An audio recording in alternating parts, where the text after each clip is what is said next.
عليكم ورحمة الله وبركاته. الحمد لله والشكر لله والصلاة والسلام على رسول الله وحسبنا الله ونعم الوكيل لا حول ولا قوة إلا بالله. Thank you, Dr. Masoom, for such a gracious introduction. I am I'm just one of the members of the community, trying to do as much as I can and as best as I can. But let's begin our gathering tonight by thanking Allah in the beginning, and thanking certainly the leadership of the community here in Jamaica, and under the leadership also of Dr. Masoom for the foundation for co-sponsoring this timely needed topic to be discussed. And I call it timely necessary because it is a fact. It is a reality in the community that there are gaps between the old and the new generations. And when we talk about gaps in different forums, in different manifestations, including communication-wise, the way we communicate with our young generation. And so tonight, I am so thankful that I am a father of 6, and I think I have to continue to learn how to communicate with my kids as well. My oldest is 26, and my youngest is just 4 years. So it means I have to learn all the way how to communicate with all my kids. So respected brothers and sisters, I would like to begin by reminding myself, and the parents particularly. I would like you to put your feet in the shoes of our young generations living in America. Because oftentimes we don't feel what they feel. We don't understand their emotions. Sometimes we don't take into consideration the challenges that they are facing both in and outside of the houses. You can imagine inside of the house that these kids feel that they are born here in America and oftentimes being influenced by the society where they live in. So they have their own mindset from outside. But when they come home, they have completely different situation. And they feel that they have to adjust themselves inside of the house. Believe me, it's not easy for our young generation to do that. To communicate with the father, communicating with the mother, or in some cases we have granddads and grandmas. It's not really easy for a young generation that being influenced out there by their friends, by their schools, and come home, and we expect them to behave as we behaved before in Bangladesh or Pakistan or anywhere else. But there's a pressure at home. We want them to talk the way we talked before to our parents. We want them to behave exactly the way we behave to our parents back home in Bangladesh or Indonesia, as in my case, or somewhere else. While outside they have been influenced by different theories, different concepts, different mindset.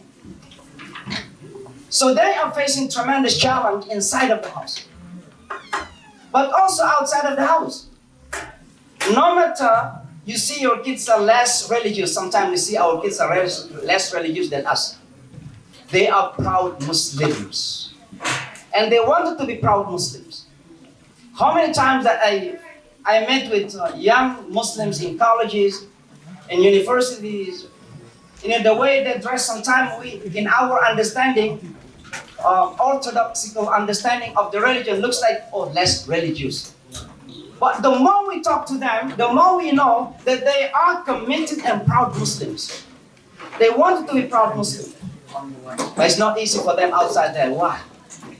It's not easy to live as Muslims here in this country in many ways, particularly when Islamophobia is on the rise. Not only that, these kids, and yesterday in my khutbah, and forgive me if I mention this, these kids who are born here, even they are not born here, but they are growing up here, they feel more American than anyone else. They feel more Americans than Indonesian or Bengalis. My kids, 2 of my kids are born, one in Pakistan, and the other one is born in Saudi Arabia. When I ask them, are you an Indonesian? Normally they don't ask. But oftentimes I say, what is your nationality? Before I even became a US citizen, what is your nationality? I'm an American. So our kids feel that they are real Americans. But it's not easy for them outside there. Do you know why? Because there are some Americans happen to be considering themselves more Americans than those who are not have same skin. So they are facing tremendous challenge outside and tremendous challenge inside of the house. So I want the parent to put your feet on the shoes of our children, so we can have that mentality, have some solidarity to our children. It's not easy to live as a young generation here in America. Now coming back to the parents, because I really don't want to talk longer. I want to listen to our social workers, to our psychologists. I think it's more practical in the sense that for me it's just theories and concepts. So let me go directly to the gap between parents and the kid. And I'd like to put my points in 3 points on. Number one, the key of all these is communication. You have to understand communication. In Islam, communication is very essential. And that's why if you learn Surah Al-Rahman, Allah subhanahu wa ta'ala mentioned the foundation of human's life. Ar-Rahman. We cannot live without the mercy of Allah subhanahu wa ta'ala. We are not Muslims without giving a mercy by Allah subhanahu wa ta'ala. It's only by the mercy of Allah subhanahu. We are going to enter into Jannah only by the mercy of Allah. That's why Rahman is very important. Allama al-Quran. We cannot live our life without guidance, without the Holy Quran. Khalaq al-insan. Without understanding our creation, we cannot live our life decently and respectfully. But Allah mentioned the last one, Allamahul bayan. Why al-bayan is very, very important? Because we cannot live our life as a humans, respectfully, decently, honorably, without understanding to express ourselves to one another. And expressing ourselves to one another, that's what communication is all about. So communication is the key, basically, between the father and the kids. But communication is not only language. Sometimes you don't speak English very good, but you can communicate with your children very well. Because communication is not only oral language. It's about expressing yourself, including cultural expression, social expression, and many things. That's what I mean. So communication is the key. So let me go to one best example that Allah gives us in the Holy Quran. How this father communicates with his son. And that example is represented in the story of sacrifice Qurban, Udhiyah. Ibrahim alayhi salatu wassalam. Allah says in the Holy Quran, أعوذ بالله من الشيطان الرجيم فلما بلغ معه السعي قال يا بني إني أرى في المنام أني أذبحك فانظر ماذا ترى قال يا أبت افعل ما تؤمر ستجدني إن شاء الله من الصابرين. Look at these brothers. This is ayah. We have recited it. We have listened to many speakers talk about, but listen tonight about it. Number one, this is an amazing communication between a father and a son. But before coming to the details, I wanted to remind you that this communication doesn't happen without a process. So don't talk. My brother's parents, don't imagine that you can communicate with your kids at once. There must be a process. And that's why father must be the Imam from the very beginning for his children. And if your children being born and you are not an Imam for your children, it is difficult to communicate in the future. When your children begin to say, no, this is my business, Dad, my own business, not your business, and then you begin to realize, oh, I make a mistake.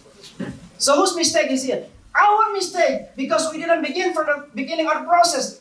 Ibrahim alayhi salatu wasalam was able to communicate well to his child because there was a process. And the process is the trust in Allah subhanahu wa ta'ala. He's trusted Allah subhanahu wa ta'ala.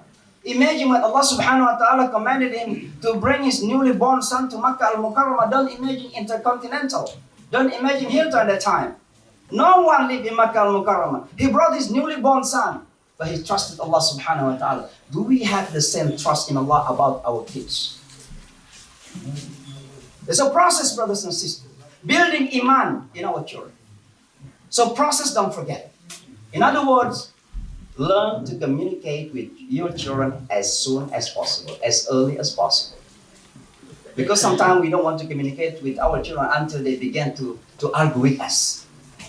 When they don't argue with us, we feel that we can say whatever we want to say. We don't want to listen to them. That's not right. From the very beginning, there must be a way of communicating, a process of communication from the very beginning.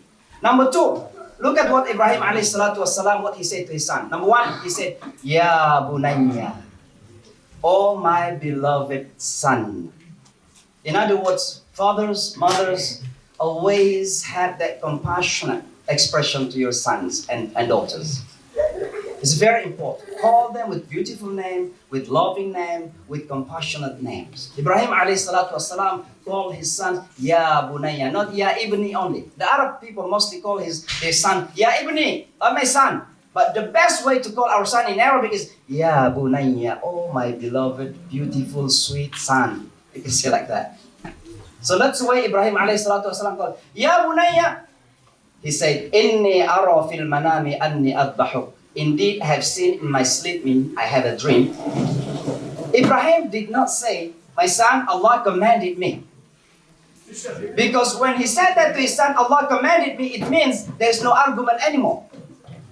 He didn't have a chance for him to say, Dad, can I say something? Allah said it. And if you say, can I say something, means you don't believe in Allah. But Ibrahim didn't say, Allah commanded me. He said, I have seen in my dream, I have something in my dream. It means he opened an opportunity for his son to say, to express himself. Ya bunayya inni ara fil manami anni adbahuk, that I am slaughtering you. And then he emphasized, fanzur mata tara. So what do you think about that? Someone keep it. Suggest. So fanzur mata tara. How do you think about that? You can imagine, brothers and sisters, Ibrahim alayhi salatu wasalam, when he got that dream, he believed more than 100% that it is a command from Allah subhanahu wa ta'ala to slaughter his son. He believed it. There's no doubt about that. That's why he came from Jerusalem down to Makkah al-Mukarramah to implement it, to do it.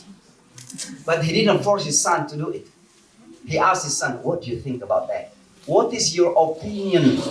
In other words, fathers, sometimes because we fathers, we say, no, I'm that man, listen to me.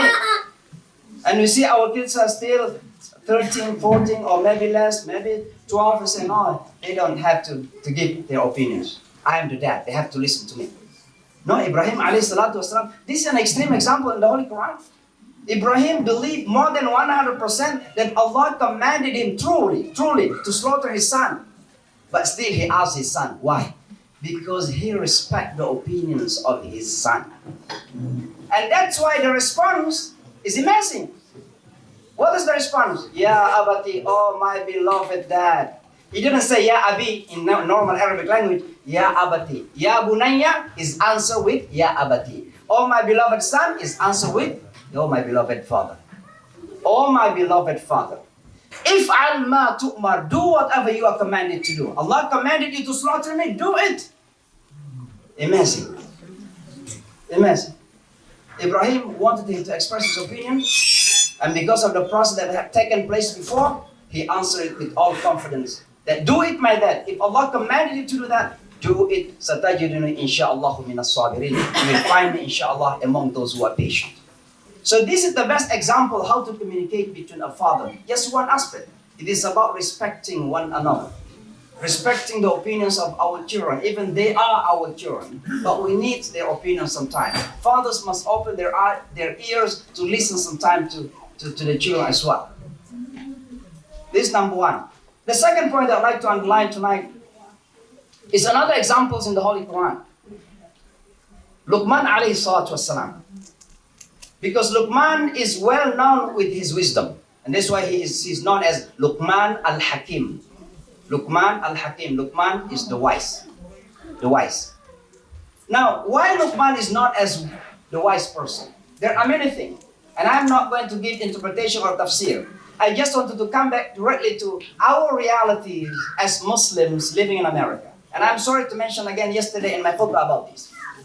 Wisdom is deeply, necessarily needed in dealing with our young generation in America. And what does it mean to be wisdom? Number one, it must begin by true understanding. Wisdom cannot happen without understanding. I cannot be wise person in America if I don't understand what America is all about. I cannot be a wise person in Jamaica if I don't understand the situation in Jamaica. I am not be a wise person in Jamaica Muslim Center if I don't understand what Jamaica Muslim Center is all about. So understanding is very necessary to be a wise person. So for fathers and mothers, understanding here means number one, understanding of the Quran and the Sunnah means ad-din al-Islam. And number two, how to connect this truth, ad-din, into the environment where we live in. That's why the Quran is called wahyu. Wahyu in Arabic, revealing down, sending down. It means the Quran must not remain hang up there. The teaching is holy, but the teachings must not remain up there. It must be taken down to the earth. That's why the reality is very important. The fact surrounding our life is very important. This understanding is necessary. Otherwise, we are going to be losing in putting priorities over non-priorities. And this is a true example that I gave yesterday in my khutbah. It rarely happens in the community here in Jamaica. And I'm looking into the faces. I don't have this brother here, but let me just give you, repeat this example. My beloved brother came to me once in Fajr, and he said, Imam, can you help? I said, what happened? He said, my son doesn't want to come to the masjid anymore. So I said, okay, let me go and see him. So one day we went, and I met his son. I met him in Sagres, having some chai and, some how you call that, samosa. Yeah. And we talked, heart to heart. So I asked him, brother, I have seen you in the masjid before, but I never seen you anymore. I didn't say that your father said this to me.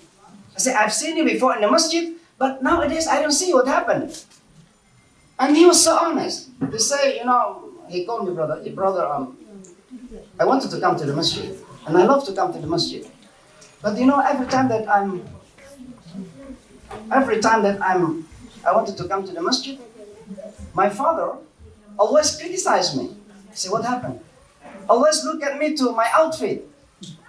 And I said, no, that one is not supposed to be in the masjid. You have to change it. In other words, you have to have shalwar and galis. And that's what he said. This is true. He said to me, Imam, I feel that I'm an American. He's born here, of course. I feel I'm an American. And he said, I'm not a Bengali. He said that. In other words, brothers and sisters, sometimes we take culture more prioritized than the deen. Coming to the masjid is about the deen. Coming listening to the imam is about the deen. Coming praying 5 times in jama'ah is about the deen. But this culture, this libas, this one is Arabic. They cover my aura. That's what Islamic dress. But those who have suit, they cover their aura. That's also Islamic dress. It's just style different. But the real Islamic dress is the dress that's covering your aura. Why then we say that, no, that one is less sunnah because that one is... No, there is a priority. Why this father like that? Because he has less wisdom. Why he has less wisdom? Because he is lacking in understanding. An understanding of the deen looks like cultures must be deen and deen must be culture. So we have to separate in that way, brothers and sisters. So this is number 2. So wisdom is very important. And when we talk about wisdom, it's not only about this, but there are many things involved, of course. And the last one I would like to address particularly also to the young generation. My young brothers and sisters, I would like also to remind you, number 1, be thankful enough. Be thankful enough. You are truly blessed. Blessed in many ways. Number 1, alhamdulillah, you Muslims is most important. Islam for us is truly a foundation of life. It's not an accessories. It's not just the case for our phone. It's the real phone. So deen is the foundation of life. It's not a lip service. We believe that we cannot live honorably, respectfully, safely without our deen. And alhamdulillah, Allah has chosen you to be Muslims. Thank Allah subhanahu wa ta'ala. Thank Allah subhanahu wa ta'ala that you are Muslims also in America. There are many things in America that we can get benefit from it. America is the land of freedom, the land of a lot of things, the land of dreams, a lot of things. But sometimes what we call American dreams, we take it without reservation. Anything that we take from others must be with reservation. The good, take it. The bad, you must be able and strong enough to reject it. And that's why you have to have a reservation. Let me just give an example. Last Friday I talked about Thanksgiving. And I give you one example. When I go to the restaurant, sometimes I see this American couple, a husband and a wife, eating in the same table, dinner. And at the end of the dinner, both of them, husband and wife, took out the wallets. Because they have to divide the price. Why? Why? They have their own, how you call that, bank account. The husband has his own bank account. Brothers, Muslims understand the husband and wife is one body. There's no different anymore. So freedom, independence is good in America, but not without reservation. So my young brothers and sisters, open your eyes, open your minds. Take the good from America, but you have to be able to reserve which one is good, which one is bad. Finally, listen. Your fathers are coming from Bangladesh. Your mothers are coming from Bangladesh. Those who are not Bengali, maybe Pakistani and others. Listen. You're born here. You're going to the best school, or maybe went to the best university and become best doctors, pharmacists, whatever. No matter who you are at the moment, you are still you are, and your fathers and mothers are still fathers and mothers. In other words, that they deserve your unconditional respect and love. It doesn't mean that you agree with them on everything, but even if you disagree with your parents, disagree with them respectfully. That's why Allah subhanahu wa ta'ala gives us an example in the Holy Quran. وَإِنْ جَاهَدَاكَ عَلَىٰ أَن تُشْرِكَ بِمَا لَيْسَ لَكَ بِهِ عِلْمٍ فَلَا تُطِعْهُمَا. You can imagine a worse father or mother.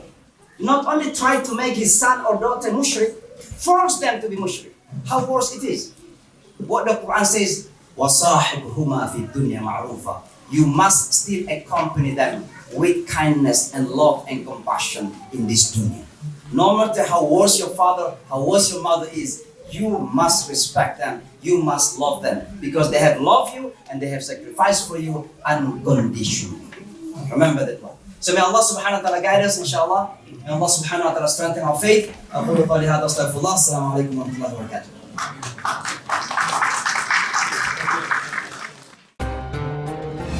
ITV, Call of Peace, Save Humanity.